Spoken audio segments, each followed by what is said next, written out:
Doctor Mohammad Yunus যখন প্রথমে Nobel পান, প্রথমে আমরা সবাই কিন্তু আনন্দিত হয়েছি, কিন্তু একটা কারণ এখন পর্যন্ত আমি মিলাইতে পারি নাই যে ক্ষুদ্র ঋণ সুদের ব্যবসা করে একটা মানুষ কিভাবে নোবেল পায়। এবং আপনি আরেকটা জিনিস বাংলাদেশের বিবেচনায় আপনাদেরকে বলতে চাই, ক্ষুদ্র ঋণের ব্যবসা করে ব্যবসাতে ঋণ নিয়ে কেউ বৃহৎ হয়েছে আমার জানা নাই, অথচ ডক্টর মোহাম্মদ ইউনূসের মতো লোকরা ক্ষুদ্র ঋণের ব্যবসা করে এত বড় হয়ে গেছেন যে হিলারি ক্লিন্টনের মতো লোকের নির্বাচনী প্রচারণায় তারা টাকা পর্যন্ত তারা ব্যয় করতেছেন বাংলাদেশে থেকে। বাংলাদেশের মানুষের টাকা উনি হিলারি ক্লিন্টনের এই নির্বাচনী প্রচারণায় দিচ্ছেন এবং এটার ফলও কিন্তু উনি পাচ্ছেন। দেখেন এখন উনি 175 জন বিশ্ব নেতা নাকি বলছেন যে ইউনূস সাহেবের বিরুদ্ধে যে মামলা, এই মামলা স্থগিত করতে হবে।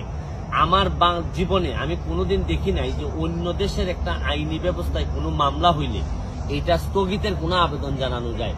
সর্বোচ্চ আমরা কি করি, আমরা বলি যে অবশ্যই যেন তাকে ন্যায় বিচার নিশ্চিত করা হয়, বা আমাদের যদি কারো আগ্রহ থাকে আমরা নিজেরা এসে, হিলারি ক্লিন্টন উনারা কিন্তু নিজেরা এসে এখানে মামলা পরিচালনা করতে পারতেন। কিন্তু আমি পৃথিবীতে কোনো এইরকম সভ্য ব্যবস্থায়, সমাজ ব্যবস্থায়, গণতান্ত্রিক প্রক্রিয়ায় কোনোদিন আমি দেখি নাই যে কেউ আইসা আগেই বলে যে এই বিচার প্রক্রিয়া স্থগিত করতে হবে। শুনেন, আমি একটা জিনিস আপনাদেরকে বলি, এই দুঃসময়ে এখন যে সময়টা ক্রাইসিস মোমেন্ট, এই সময়ে আওয়ামী লীগের মধ্যেই আমি আওয়ামী লীগের যারা আছেন সবাইকে দাবি করব যে যার খুলস থেকে বেরোয় আসেন। প্রতিবাদ করার সময় আছে, আমাদের যা যা আছে তার বিভিন্ন সময় আমরা বলবো, আমাদের দুর্নীতির বিরুদ্ধে যুদ্ধ চলতে থাকবে।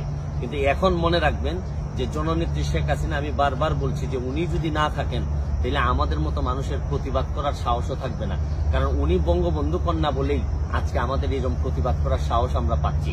শুনেন, দেশের মধ্যে দুই দলের মধ্যে বিভক্তি থাকতে পারে, কিন্তু আরেক দলকে পরাজিত করার জন্য বিদেশের যারা, আপনারা জানেন যে এই আমেরিকা কিন্তু ইতিহাসের পুনরাবৃত্তি।